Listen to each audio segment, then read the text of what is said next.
Football arrived in Madrid like a whispered rumor. Students returning from Britain brought the game with them. Academics returning from Britain brought the game with them. They kicked a ball around dusty fields, long before grand stadiums existed. In 1902, a group of enthusiasts decided to make it official. Julian Palacios, Juan Padros, Carlos Padros. They founded Madrid Football Club. It was a simple beginning. They wore all white, not by grand design but because it was simple and cheap. The white strip would one day become iconic, a symbol of purity and power. King Alfonso XIII liked what he saw. In 1920, he granted the club his royal patronage. The 1950s belonged to Real Madrid. It was the decade that defined them. Santiago Bernabeu's vision became reality. Alfredo Di Stefano arrives. The Argentine, a total footballer. A whirlwind of skill across the pitch. With him, Madrid revolutionized the game. 1953-54, their first La Liga in 21 years. They won 4 of the next 5 league titles. This was not just a team, it was a dynasty. Ferenc Puskás, Francisco Gento, Raymond Kopa. Their European success, the first 5 European Cups. But La Liga was their bread and butter. The weekly grind proved their superiority. A new generation, the Yaya team, took over. Led by Francisco Gento, the only man to win 6 European Cups. No story of Real Madrid is complete without its gods. The first and perhaps most important was Alfredo Di Stefano. He was more than a player, he was the club's Big Bang. He arrived in 1953 and changed everything.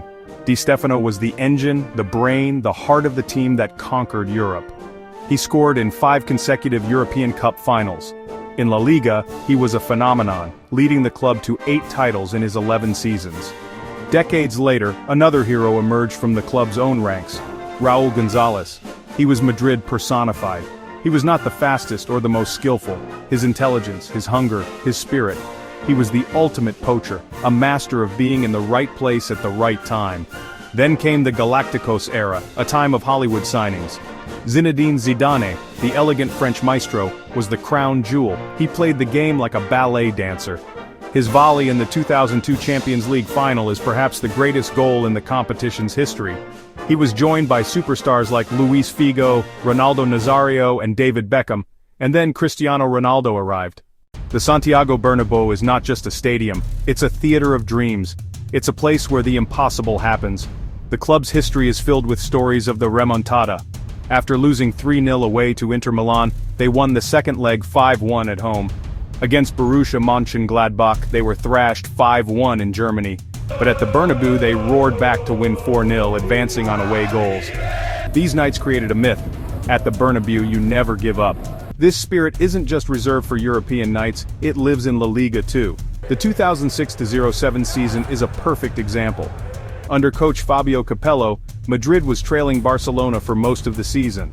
But the team refused to surrender. Gonzalo Higuain scored a last-gasp winner to keep their hopes alive. They went on to win the league on the final day, a triumph of pure belief and relentless effort.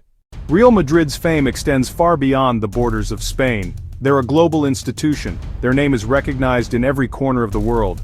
This began with Santiago Bernabéu's vision in the 1950s. By assembling international stars like Di Stefano from Argentina, Puskás from Hungary and Kopa from France, he created the world's first truly international super club. Their success in the European Cup was broadcast across the continent and beyond. The Galacticos policy in the early 2000s took this global appeal to another level. Florentino Perez understood the power of celebrity. Signing players like David Beckham was a masterstroke.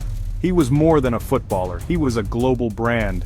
His arrival opened up huge new markets, especially in Asia. Real Madrid shirts were everywhere, from Tokyo to Los Angeles. The club became as much a part of popular culture as it was a sporting entity. Their record 15 European Cups and 36 La Liga titles are a testament to a culture of excellence. For many, supporting Madrid is a family tradition, passed down through generations. When you support Real Madrid, you expect to win trophies. They may never visit the Bernabéu, but they watch every game on television, sharing in the joy of victory and the pain of defeat, as if they were there. The white shirt is a symbol of greatness. Players dream of wearing it.